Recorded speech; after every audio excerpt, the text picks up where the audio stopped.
filho de Davi, filho de Abraão. É assim que começa o Evangelho de Mateus. Depois ele só é chamado de Jesus Cristo aí, em Mateus capítulo 16. Depois dessa revelação de quem ele é, depois dessas coisas, passou Jesus Cristo a dizer aos seus discípulos o que haveria de acontecer. E ele fala: nós vamos sair daqui e eu vou para Jerusalém. Em Jerusalém eu não vou ser colado dele. Lá eu vou ser entregue na mão das autoridades, eu serei traído, serei crucificado, serei açoitado, eu vou morrer. Mas 3 dias depois, eu ressuscitarei. E aí você tem uma outra reação de Pedro, né? Pedro toma Jesus pelo braço, leva Jesus no canto e fala assim: Senhor, por favor, né? Não para com isso, né? Eu sei que isso tudo tem uma simbologia, não é bem literal isso que o senhor fala, eu sei, eu te entendo. Mas esses aqui, eles têm a cabeça pequenininha, eles não vão compreender. Essa história está sendo muito pesada. Então não tem compaixão de você mesmo, para de falar essas coisas. Não, Senhor, não. Essa história de cruz, essa história não está ficando legal, eles vão pensar que isso é literal. Não é bem assim não. E ele repreendeu Jesus. Sabe o que é colocar o dedo na cara e chacoalhar e falar: para de falar um negócio desse, rapaz. Isso daqui isso traz coisa ruim. Isso dá azar. Para de falar um negócio desse, menino. E Pedro é mais velho que Jesus. Pedro já tinha uma meia idade já. Não é? Para de falar um negócio desse perto desses outros. Não, eles não têm maturidade para ouvir um discurso como esse. Tem compaixão de você mesmo. E se precisar de alguma coisa, eu faço a segurança na cintura. É o Pedrão. Afinal de contas, o Pedro, ele é o dono da revelação, não é? O Pai fala pela boca dele, não é assim? Então, se Pedro falou, a voz do Pedro é a voz de Deus, né? O Pedro surtou. Quando ele ficou sabendo que Deus falou por intermédio dele, ele pirou. Ele surtou e achou que ele era o Papa. Pedro virou Papa aqui nessa hora. Ele achou que ele falou e agora acabou. O que ele disse, está dito, né? Pedro vira o dono da revelação. E aí Jesus mostra que ninguém é dono da revelação. Ninguém. Jesus olha para Pedro e fala assim: afasta-se de mim, Satanás. Porque agora sim você é pedra, mas você é pedra de tropeço para mim. Sai daqui, diabo, ele fala para Pedro. Afasta de mim. Você é Satanás na minha vida agora. A igreja não é a dona da revelação. Estão entendendo? Nenhum de vocês aqui, nem eu. Eu não sou dono da verdade. Ninguém é dono da verdade. A verdade é uma pessoa. A verdade é Jesus. É isso que a palavra ensina o tempo inteiro. A igreja vai se apercebendo da verdade e vai ensinando a verdade, vai vivendo a verdade enquanto ela caminha, enquanto ela reconhece Jesus como seu centro, como seu fundamento, enquanto ela é peregrina. A revelação que Jesus faz aqui a respeito dele, ela não acontece nos ambientes fechados de templos.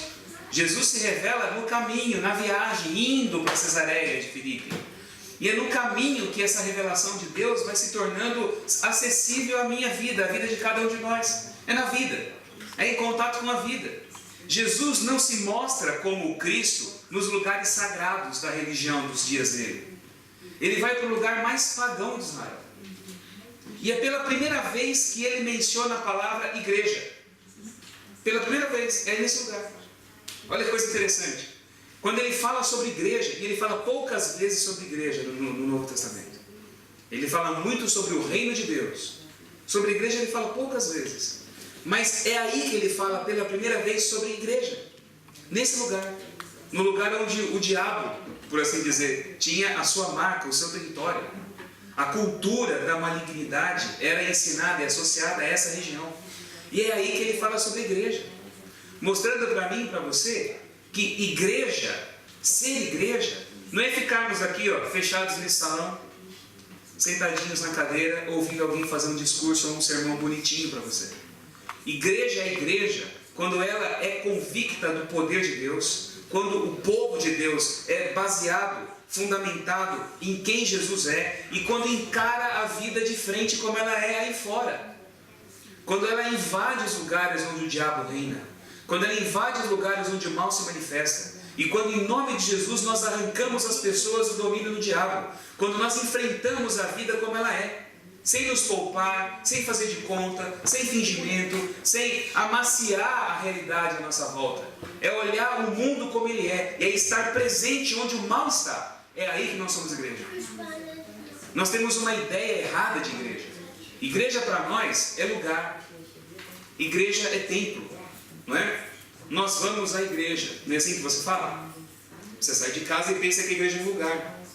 Igreja nunca foi lugar no entendimento do Novo Testamento. Igreja sempre foi o grupo, as pessoas.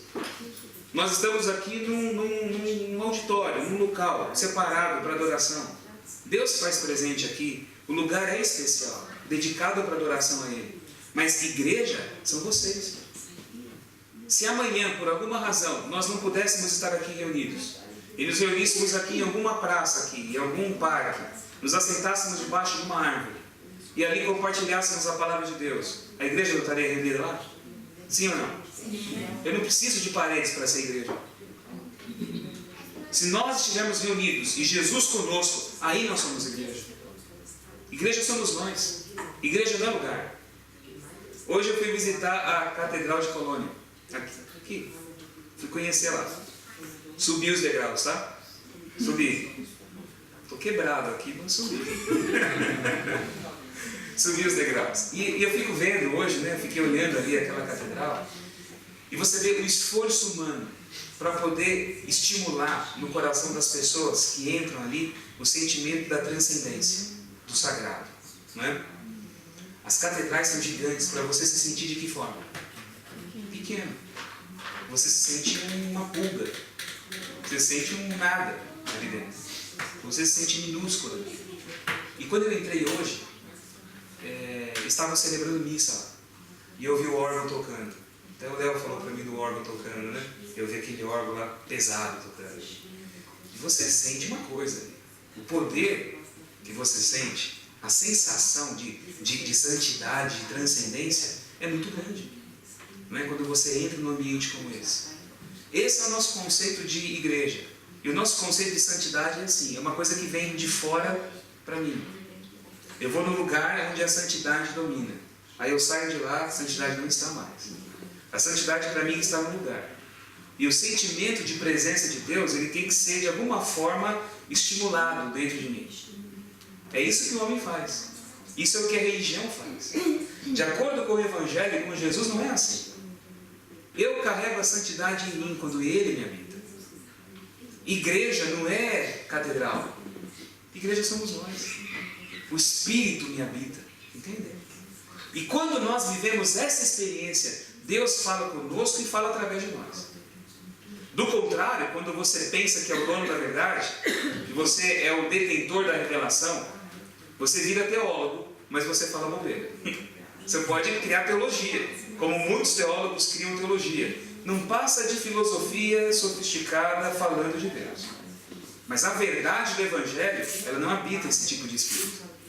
E quando Pedro agora se enche de autoridade e agora olha para Jesus e fala, não, eu determino aqui o que acontece, Jesus olha para ele e fala, afasta Satanás. Por isso eu posso abrir minha boca e falar o Evangelho, como também posso abrir minha boca e ser usado pelo diabo. Nós somos ambíguos. Eu não sou o detentor da verdade absoluta. Isso acontece aí. Só que o interessante é que a história não para aí. Se aí já tem muitas lições para a nossa vida, do que eu contei agora para vocês, a história continua em Lucas capítulo 9. E eu quero que você abra a sua Bíblia lá. A gente pode acender as luzes agora aqui para facilitar um pouquinho mais. Lucas 9. Dá um minuto para mim também, viu?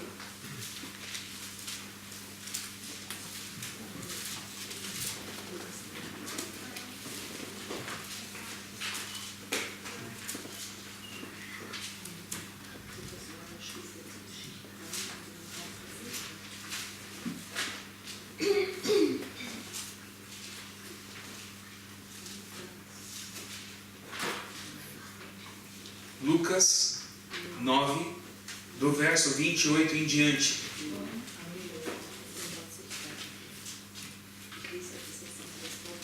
Lucas 9, do verso 28 em diante.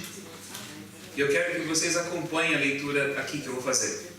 Preste muita atenção em tudo que vai acontecendo agora. Eu estou estimulando vocês a lerem a Bíblia de uma forma diferente. A lerem a Bíblia numa sequência, a se preocuparem com detalhes, com expressões, como os então que a Bíblia mostra, depois dessas coisas, por causa disso, não é assim? Ou então para os lugares onde a Bíblia menciona, foi Jesus para tal lugar. Por que ele foi em tal lugar? Comece a reparar nessas coisas. Por que ele foi lá para Cesareia de Filipe? Vocês estão entendendo por que ele falou sobre igreja lá naquele lugar? E por que ele falou sobre o inferno naquele lugar? Estão entendendo, né? Olha só o que acontece aqui. Cerca de 8 dias depois de proferidas estas palavras, 8 dias depois dessa conversa, lá em Banes, Cesareia de Filipe, tomando consigo a Pedro, João e Tiago, subiu ao monte com o propósito de orar. Que monte que ele sobe? Que monte que está lá? Oi? É o Monte Hermon. É o Monte Hermon. Ele sobe o Monte Hermon. Ele não vai, claro, até o pico do Hermon, mas ele sobe até uma determinada altura. E aconteceu que, enquanto ele orava, a aparência do seu rosto se transfigurou, e suas vestes resplandeceram de brancura. Eis que 2 varões falavam com ele, Moisés e Elias, os quais apareceram em glória e falavam da sua partida, que ele estava para cumprir em Jerusalém. Pedro e seus companheiros achavam-se premidos de sono, mas, conservando-se acordados, viram a sua glória e os 2 varões que com ele estavam. Ao se retirarem estes de Jesus, disse-lhe Pedro, Mestre, bom é estarmos aqui. Então façamos 3 tendas, uma será tua, outra de Moisés e outra de Elias, não sabendo, porém, o que dizia. Enquanto assim falava, veio uma nuvem e os envolveu, e encheram-se de medo ao entrarem na nuvem.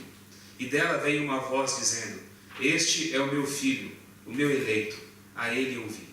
Depois daquela voz, achou-se Jesus sozinho. Eles calaram-se, e naqueles dias a ninguém contaram coisa alguma do que tinham visto. No dia seguinte, ao descerem eles do monte, veio ao encontro de Jesus grande multidão. E eis que dentre a multidão surgiu um homem, dizendo em alta voz, Mestre, suplico-te que vejas meu filho, porque ele é o único, e o espírito se apodera dele. E de repente o menino grita, e o espírito o atira por terra, convulsiona-o até espumar, e dificilmente o deixa, depois de o ter quebrantado. Roguei aos seus discípulos que o expelissem, mas não puderam. Respondeu Jesus, ó geração incrédula e perversa, até quando eu estarei convosco e vos sofrerei? Traze o teu filho. Quando se ia aproximando, o demônio o atirou no chão e o convulsionou. Mas Jesus repreendeu o espírito imundo, curou o menino e o entregou a seu pai. E todos ficaram maravilhados ante a majestade de Deus. Novamente aqui Jesus prediz a morte dele. E do verso 46 em diante nós lemos o seguinte. Levantou-se entre eles uma discussão sobre qual deles seria o maior. Mas Jesus, sabendo o que se lhes passava no coração, tomou uma criança, colocou-a junto de si e lhe disse, quem receber essa criança em meu nome, a mim recebe. E quem recebe, a mim recebe aquele que me enviou. Porque aquele que dentre vós for o menor de todos, esse é que é grande. Falou João e disse, Mestre, falou quem mesmo aqui? João, hein? Lembre disso. Falou João e disse, Mestre, vimos certo homem que em teu nome expelia demônios e lhe proibimos, porque não segue conosco. Mas Jesus lhe disse, não proibais, pois quem não é contra vós outros, é por vós. E aconteceu que ao se completarem os dias em que ele deveria ser assunto ao céu, ou seja, em que ele deveria de subir para o céu, manifestou no semblante a intrépida resolução de ir para Jerusalém, e enviou mensageiros que o antecedessem. Indo eles, entraram numa aldeia de samaritanos para lhe preparar pousada, mas não o receberam, porque o aspecto dele era de quem decisivamente ia para Jerusalém. Vendo isto, os discípulos Tiago e João, quem mesmo? Tiago e João, perguntaram, Senhor, queres que mandemos descer fogo do céu para os consumir? Jesus, porém, voltando-se, os repreendeu e disse, vós não sabeis de que espírito sois, pois o Filho do Homem não veio para destruir as almas dos homens, mas para salvá-las. E seguiram para outra aldeia. Meus queridos, eu li com vocês aqui o texto da transfiguração e o que acontece nos dias seguintes. Nós estamos aqui vivendo esses dias com os discípulos. Jesus se revela lá para Libânias, Pedro entende quem Jesus é, ele é repreendido depois por Jesus, Jesus fala sobre a igreja, e depois ele sobe um monte. Ele havia dito aos discípulos que alguns dos que ali estavam não provariam a morte antes de ver o reino de Deus. E ele toma, cerca de 8 dias depois, esses 3 homens, Pedro, Tiago e João, e sobe ao Monte Hermon com eles. E lá, enquanto ele orava, uma coisa fantástica, um fenômeno acontece. A glória irrompe através da divindade de Jesus, da humanidade de Jesus. A divindade aflora. Eles olham Jesus e ele está completamente glorificado, transformado. O rosto dele brilhava como o sol.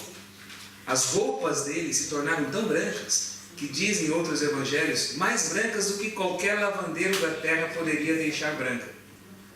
Resplandecentes. As mesmas roupas que ele estava usando ali no dia a dia. Ele não trocou de roupa não. Elas estavam glorificadas. E do lado dele apareceram 2 seres, 2 homens.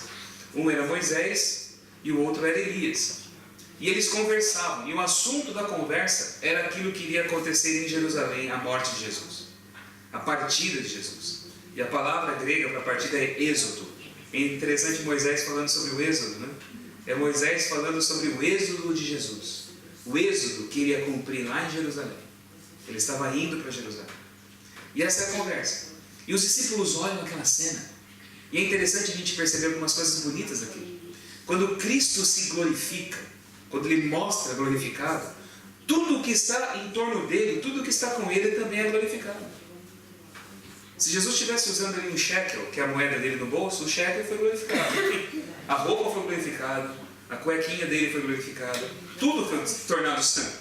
Santidade é assim. Santidade é uma coisa que irrompe de dentro para fora. Quando eu sou habitado pelo santo em mim, nada me contamina, vocês entendem? Eu santifico o lugar onde eu estou, porque Ele me habita. Eu me torno canal de bênção. Santidade é algo dinâmico. Do contrário, a gente fica naquele joguinho do pode, não pode, faz, não faz, vou, não vou, vejo, não vejo. É como uma cena do filme O Advogado do Diabo, do Al Pacino. É um filme conhecido, né? Se você não viu, não perdeu nada, não precisa assistir não, tá? Mas é uma cena do filme que diz assim, Satanás, né, que é o Al Pacino, muito bem interpretado por sinal, porque o Al Pacino é um ator fantástico, né? Ele vira o diabo no filme mesmo, né? Ele diz assim, que ele fala como Satanás, eu sou o verdadeiro humanista, eu amo o homem, não ele, ele não gosta de vocês, eu gosto de vocês, porque ele coloca regras. Ele diz, olhe, mas não toque. Toque, mas não prove. Prove, mas não engula. Agora eu dou para vocês tudo o que vocês querem. O argumento dele, né? Mas essa é a ideia que se tem quando nós entendemos a religião como uma coisa que me é imposta. Quando eu entendo santidade como uma coisa artificial. Quando eu sou habitado por Deus, eu sei o que é bom para mim. Eu sei o que é próprio para mim. E onde eu estou santificando aquele lugar, porque sou habitado pelo Santo. Eu me torno a catedral do Espírito Santo. Ele habita o meu coração e por intermédio de mim, Ele abençoa tudo que está à minha volta. Isso é santidade dinâmica, é isso que Jesus ensina aqui. Ele aparece ali e a glória irrompe através de Jesus. E tudo que está nele, com Ele, é santificado por Ele também. Ele não troca de roupa, Ele não põe uma beca especial de transfiguração. É a roupinha do dia a dia que se torna glorificada com Ele. E aparecem do lado dele 2 homens, Moisés e Elias. Por que aparecem Moisés e Elias? Vocês sabem? Não sabem? Por que aparecem Moisés e Elias ao lado de Jesus?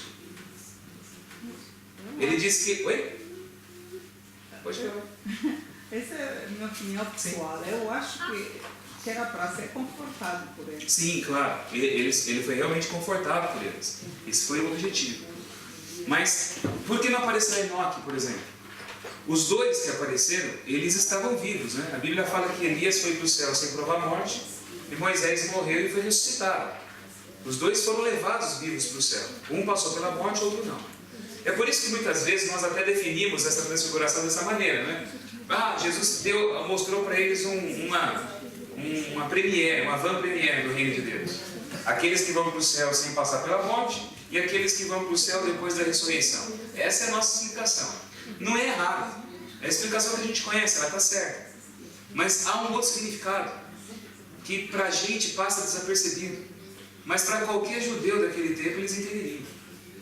E é no contexto deles que a gente tem que entender. Eles não teriam a princípio essa visão mais ampla teológica que a gente tem. O significado imediato era um. Moisés representava o quê para o judeu? Moisés representava o quê? Ele foi o autor de que parte da Bíblia? Oi? A Torá, os 5 livros. O Pentateuco. Isso, as leis cerimoniais, está tudo lá. Gênesis, Êxodo, Levítico, Números e Deuteronômio. Essa é a base da Bíblia judaica, é a base da fé de Israel. Moisés é a Torá. Moisés é a lei. E Elias? Elias foi o quê? Ele foi profeta, não foi? E Elias sempre na tradição judaica foi considerado o maior dos profetas. Então Jesus está ali cercado pela lei e pelos profetas. Sabe como se chamava a Bíblia naquele tempo? E Jesus mesmo fala isso, na Bíblia aparece isso. Nunca leste na lei e nos profetas? Era assim que eles falavam, não é? A lei e os profetas. Então ele tem a lei e os profetas. E quem é o centro? Sobre o que a lei e os profetas falavam? Sobre a morte dele. Esse é o centro das Escrituras. E aí, os discípulos olham aquilo tudo, e Pedro, mais uma vez, pira, surta de novo. Volta aquele espírito vaticano em Pedro, né? Ele falou: o Vaticano vai ser aqui agora, no Monte Hermon. É aqui. Nós vamos criar a comunidade das 3 tendas.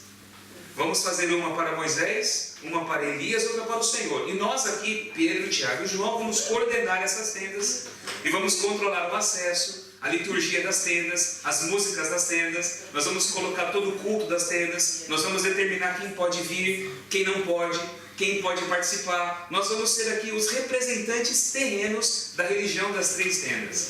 Pedro, mais uma vez, não sabe o que fala. É aquela ideia do fixo, né?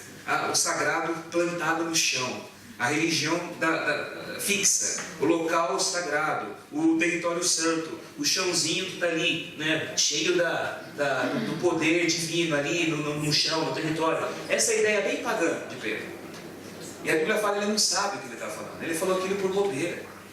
Lembra que eu disse para vocês que nós vamos conhecendo a Deus no caminho, não é? É na vida, é no dia a dia, nada fixo. Ele se revela para a gente em coisas comuns.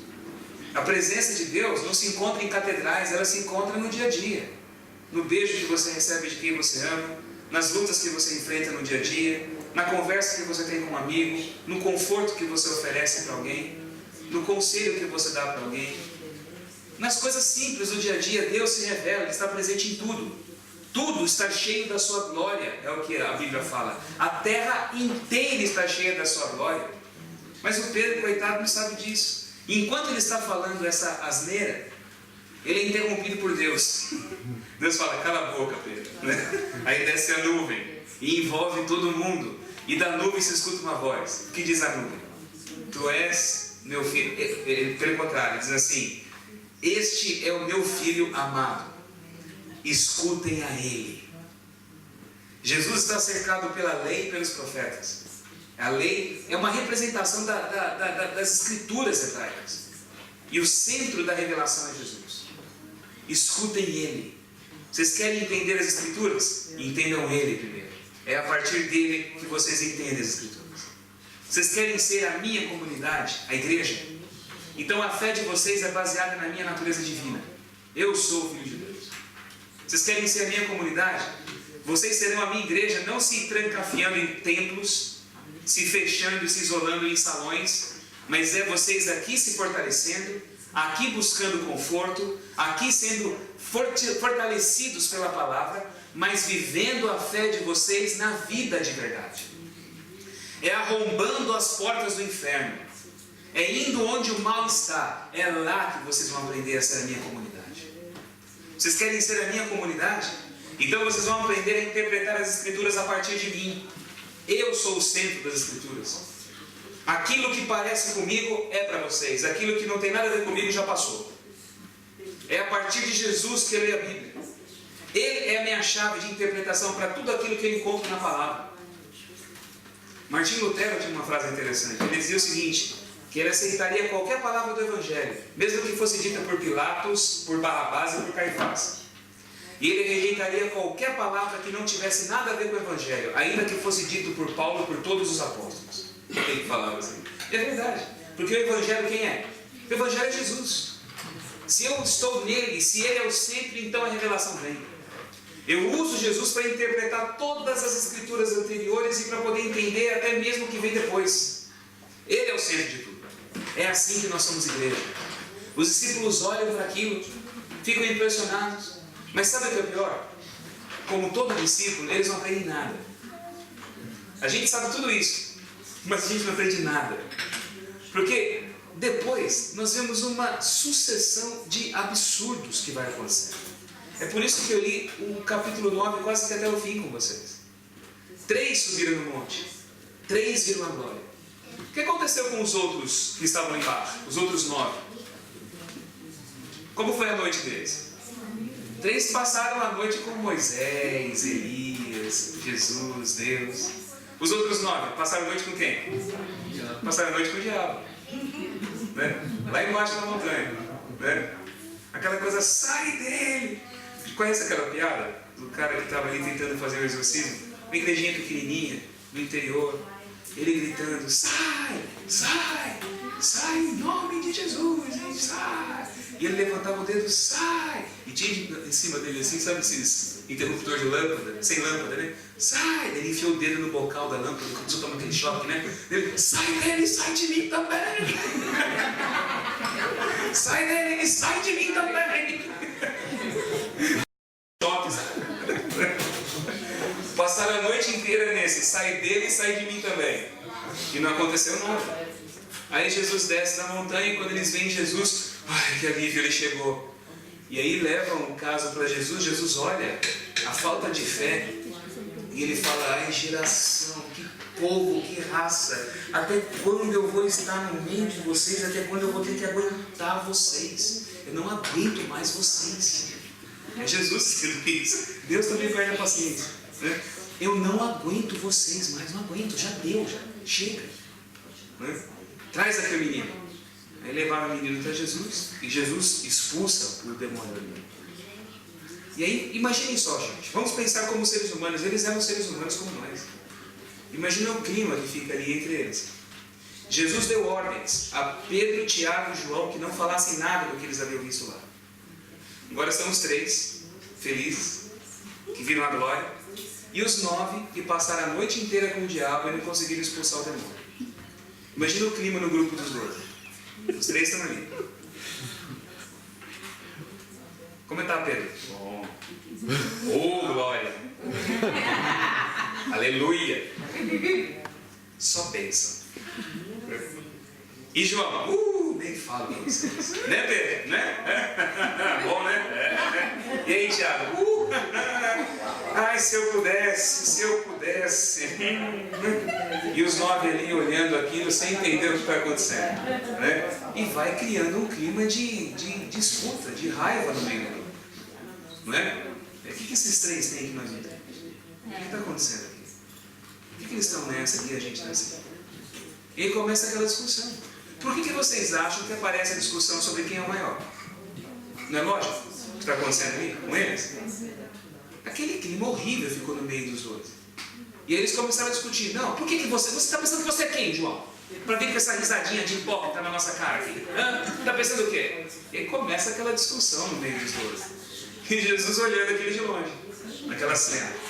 E eles ali, não, porque eu abandonei a minha casa, abandonei meu barco, abandonei a minha esposa para poder estar aqui. Quem que você deixou? O que você deixou para poder achar que você é melhor? E aquela coisa que só gente grande gosta de fazer. Gente adulta, gente madura entra nessas discussões bobas. E é o que acontece ali com eles. E eles estão gritando Jesus para tudo. Pegam um menininho. Porque eles ali eram mais infantis do que as crianças. Pega uma criancinha, coloca no meio deles. E fala assim, olha, esse aqui é o maior. Quem receber essa criança? Em meu nome. Quem receber essa criança como enviar, esse é grande. E Jesus fala sobre receber as coisas da vida. Isso que é muito bonito. Ele aqui no texto que eu li para vocês, quando a gente acompanha aqui no verso 46, ele diz assim, quem receber essa criança em meu nome, verso 48, a mim me recebe. Quem recebe a mim, recebe aquele que me enviou. Porque aquele que entre vós for o menor de todos, esse é que é grande. O segredo da grandeza está em você receber tudo aquilo que a vida te dá. Quem recebe? Quem recebe? Eu recebo o que é bom, eu também recebo o que é ruim. Eu recebo aquilo que eu peço, mas também recebo aquilo que eu não quero. Eu recebo aquilo que eu desejo, mas tem muita coisa que eu não quero que também me vem para a vida. Mas se o meu coração for bom como um de criança, aberto, sensível, confiando no Pai, ainda quando eu recebo aquilo que eu não quero, eu posso crescer com essas coisas ruins. Eu posso amadurecer com aquilo que não é bom. Eu posso receber. Se o seu coração for aberto cada dia para receber, receba o que o dia traz. Foi ruim? Foi ruim. Chorei? Chorei. Foi difícil? Foi difícil. Mas eu posso crescer com isso. Às vezes aquilo que eu reputo como sendo bom, para Deus é aquilo que é o meu mal. Muitas vezes aquilo que eu defino como sendo o meu mal, para Deus é o elemento pedagógico que vai fazer com que o meu coração se humilhe, se quebrante, confie nele e se torne um coração de discípulo verdadeiro. Então receba de bom coração tudo aquilo que vem dele para você. Não tem aqui nenhum maior entre vocês, é o que Jesus fala. Aquele que se humilha, esse é o maior. Aí aparentemente eles aprendem essa lição. Mas acontece uma outra coisa. Logo na sequência, João fala. E olha que João foi um da transfiguração, né? João fala e disse assim: Mestre, nós vimos um homem que estava expulsando demônios em teu nome. E nós proibimos ele, porque ele não faz parte da igreja dos 12. Não é? Nós proibimos esse homem. Nós vimos um homem expulsando demônios. Lembra que eles não haviam conseguido expulsar o demônio? Mas esse aqui, que não fazia parte do grupo, estava expulsando em nome de Jesus. E nós proibimos ele. Porque é aquela coisa, né? Ninguém entre nós é maior. Mas nós somos os maiores. Ninguém entre nós é o chefe. Mas nós somos os mais importantes.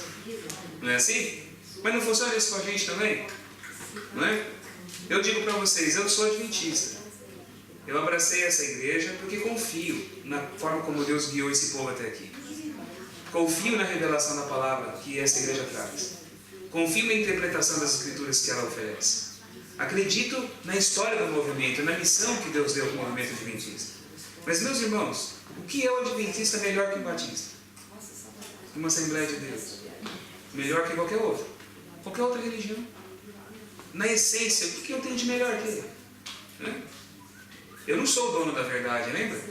Eu não sou o dono da revelação.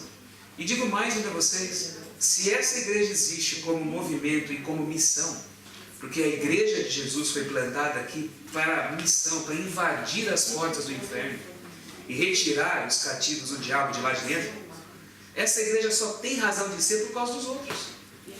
Concorda comigo? Por causa dos outros. Eu não tenho nada de bom, eu não tenho nada de melhor. Eu só existo pelos outros. É porque Deus ama muito os outros e por isso que de alguma forma Ele me usa para isso. Então esse é um ponto principal que a gente tem que entender. Ninguém é maior que ninguém, ninguém é maior que nenhuma igreja é maior que outra. Existe missão entre nós aqui. E aqui nesse texto o que acontece é exatamente isso. Eles se acham os maiores agora. Fala assim, não, ele não faz parte do nosso grupo, não segue o nosso caminho, não segue as nossas doutrinas. Deus não pode agir por intermédio dele. Como não? Deus pode fazer o que Ele quiser em qualquer lugar. Isso não justifica que determinados caminhos aí estão ensinando a verdade. Não justifica isso. Mas Deus é amor, meus irmãos. E muitas vezes Ele liberta as pessoas de forma que nós não entendemos. Ele pode visitar pessoas em qualquer lugar agora. E pode, pela misericórdia dEle, pelo amor que Ele tem, fazer o bem para qualquer um em qualquer lugar. Porque o negócio de Deus é fazer bem para as pessoas. Estão entendendo? Mais do que tudo. O discípulo que viu a revelação, que viu a glória, mas não teve o seu coração transformado, faz essas coisas. É orgulhoso, quer os melhores lugares, quer ser reconhecido pelo grupo, se acha melhor que os demais. Nós somos a comunidade especial, entende? Todos eles viram a glória. Os outros que passaram a noite com o diabo estão quietinhos, no canto deles ali. Mas os que viram a glória se enchem agora de toda essa petulância e começam a fazer coisas mais absurdas. E Jesus fala assim, olha, João, por favor, João, se esse rapaz aí que você diz que vocês proibiram não falou contra vocês, então quem não é contra vocês já está do lado de vocês. Vocês não são absolutos, eu sou. Quem comigo não ajunta, espalha. Mas com vocês, se já aceitaram e toleraram vocês já ganharam. Já está bom. Fiquem contentes. Comigo tem que ser diferente. Com vocês não. Então não se confundam comigo, tá? Eu sou eu, vocês são vocês. É assim que Jesus fala. Quem comigo não ajunta, espalha. Mas vocês, o serem tolerados já é coisa maravilhosa. Fiquem felizes já. Tá? E aí João já engole seco. E aparece o último episódio. Para a gente terminar aqui a mensagem de hoje. O último episódio. O episódio final são os discípulos agora viajando para Jerusalém. Para a última viagem. Jesus vai ser crucificado. E eles entram numa aldeia de samaritanos. E vocês se lembram que os samaritanos, eles tinham um certo carinho por Jesus. Jesus havia evangelizado os samaritanos. Eles conheciam Jesus. Os samaritanos, eles recebem Jesus. E a Bíblia fala que Tiago e João haviam se adiantado para preparar pousada para Jesus. Eles foram ali preparar tudo, né? Alugaram lá um quartinho, separaram tudo, fizeram tudo certinho e tal, para Jesus chegar. Eles foram na frente. Mas quando Jesus passa pela aldeia dos samaritanos, os samaritanos perceberam que Jesus não queria ficar. Diz que o rosto dele era de quem era para Jerusalém. Eu não sei o que isso quer dizer, mas a cara dele era de que ele não queria ficar lá. E eles olhavam e falavam, ele não quer ficar aqui. Se ele não quer ficar aqui, deixa ele embora. Mas Tiago e João ficaram profundamente magoados com essa desfeita. Uma desfeita feita por Jesus, não foi pelos samaritanos. Jesus que não quis ficar. Os samaritanos dariam guarida para Jesus, mas Jesus não quis ficar. Mas quando a gente tem raiva de Deus, a gente não pode descontar em Deus, né? Aconteceu alguma coisa que você não gostou. Você pediu e Deus te decepcionou, que é o que a gente acha que acontece. Aí a nossa raiva, o nosso ódio, nós descontamos em quem? Em quem? Você não vai falar, Deus, eu te odeio. Você não fala uma coisa dessa, não é? E o medo de ir para o inferno? Né? E o medo de vir um raio em cima de você naquela hora? Você infartar falando uma blasfêmia, perder a salvação. Não é assim? O que acontece nessa hora? Você desconta a raiva nos irmãos. Você desconta tudo isso se comportando de maneira agressiva, de maneira indiferente, de maneira orgulhosa. De alguma forma você vai canalizar esse sentimento negativo para quem está à sua volta. Por isso o próprio João, que depois aprendeu isso, ele diz, quem não ama seu irmão que vê, não pode amar a Deus que não vê. É o que João fala. Não é o que ele diz? Quem não consegue amar quem está perto, vai amar aquele que nunca viu.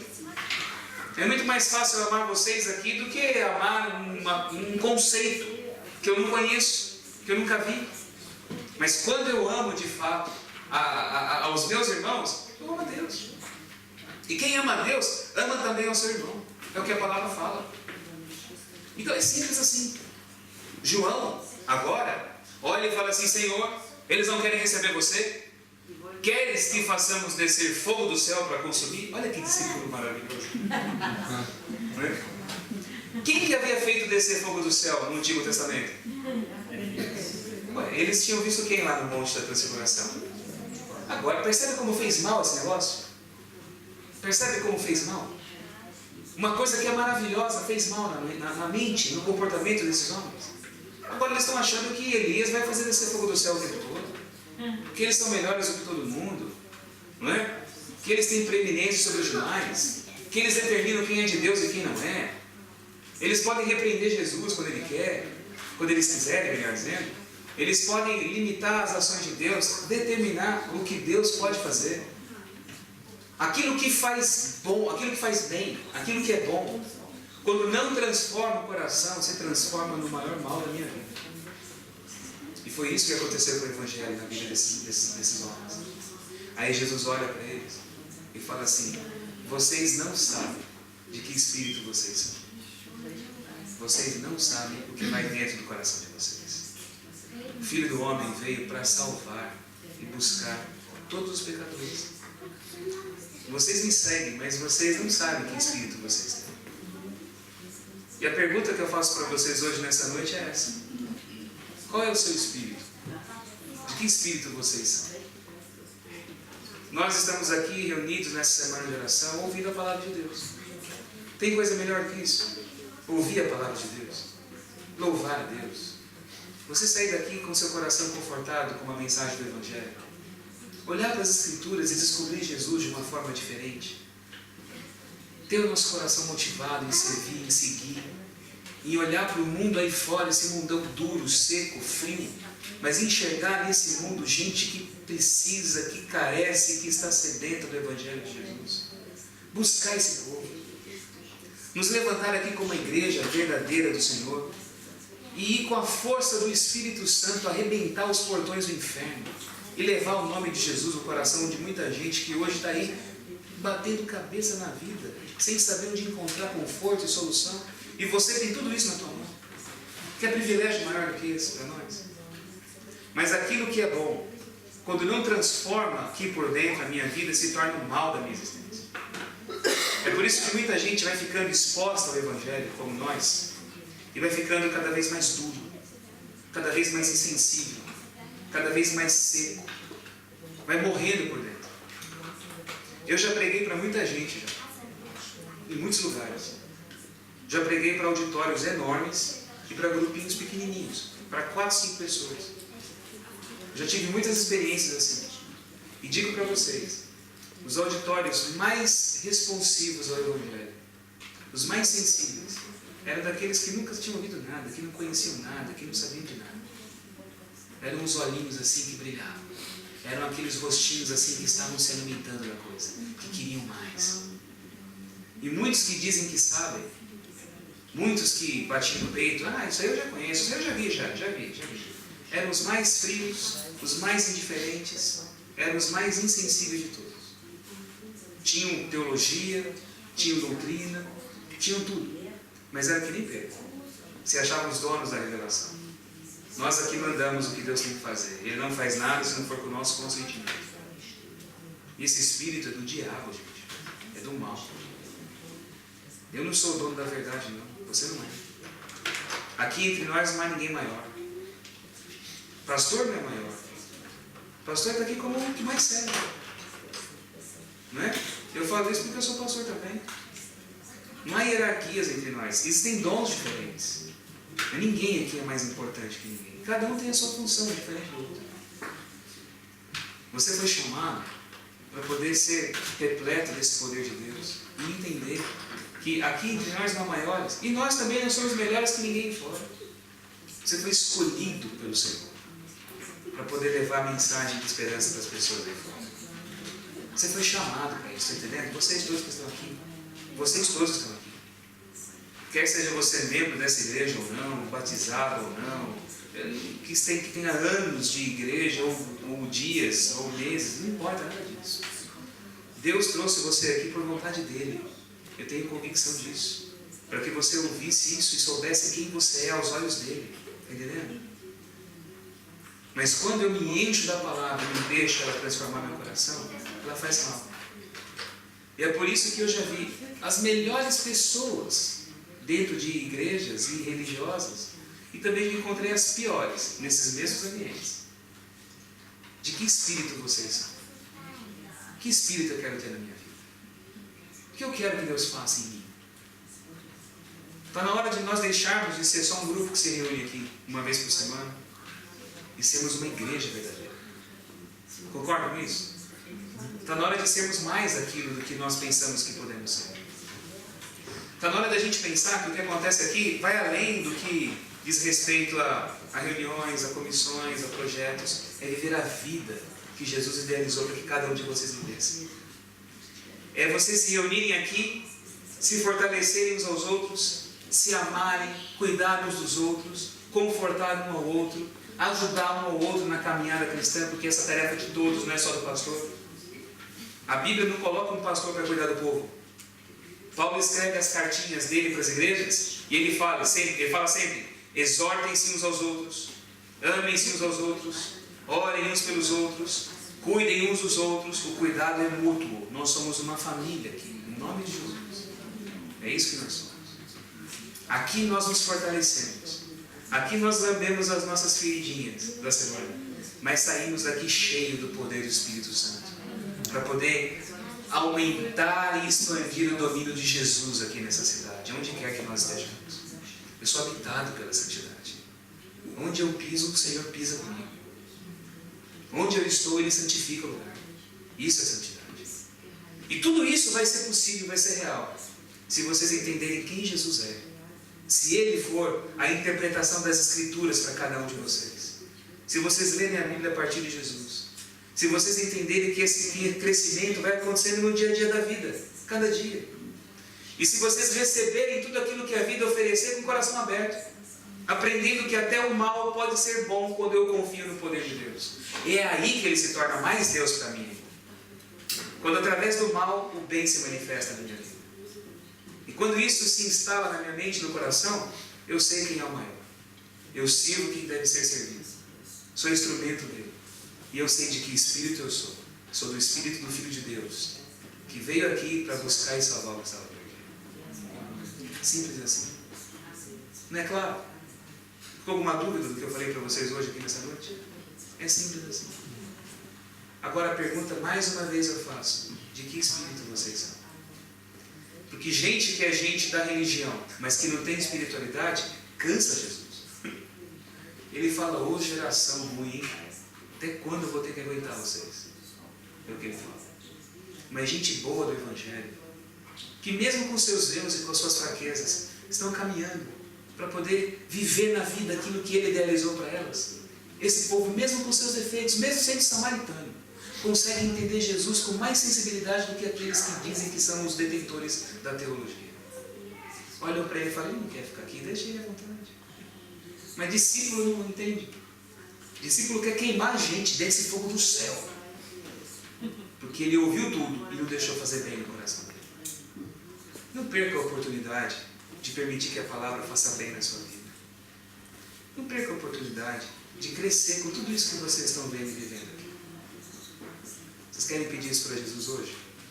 Para que a nossa vida não seja desperdiçada com igreja sem religião. Ou com igreja sem espiritualidade. Ou com religião vazia. Mas que nós aqui cresçamos como povo, como igreja de Jesus, para fazer a vontade de Deus. Quer pedir isso para Jesus agora? Então feche seus olhos. Vamos orar a Jesus. Pai Santo, nós todos aqui estamos na Tua presença, nesse momento. Nós estamos nus diante dos Teus olhos, porque nós somos patentes diante de Ti. Não há nada que nós possamos esconder do Senhor. Nós somos flagrantes aos Teus olhos. Nós estamos aqui como nós somos. Fracos, pequenos, egoístas, rancorosos, magoados, inseguros, desconfiados de tudo e de todos. Mas nós somos Seus filhinhos, nós confiamos no Senhor e nós amamos a Jesus. Com o nosso amor fraco, com o nosso amor errado, com o nosso amor pecador. Mas nós amamos a Jesus. Senhor, tenha misericórdia de mim, em primeiro lugar, com todos os meus erros. E tenha compaixão aqui dos meus irmãos, dos meus irmãozinhos, das minhas irmãzinhas, de nós todos aqui.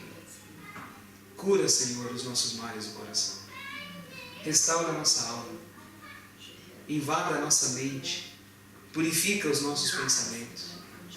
Ajuda-nos cada dia mais a crescer, a receber tudo que nós estamos recebendo e sermos transformados pela Sua palavra.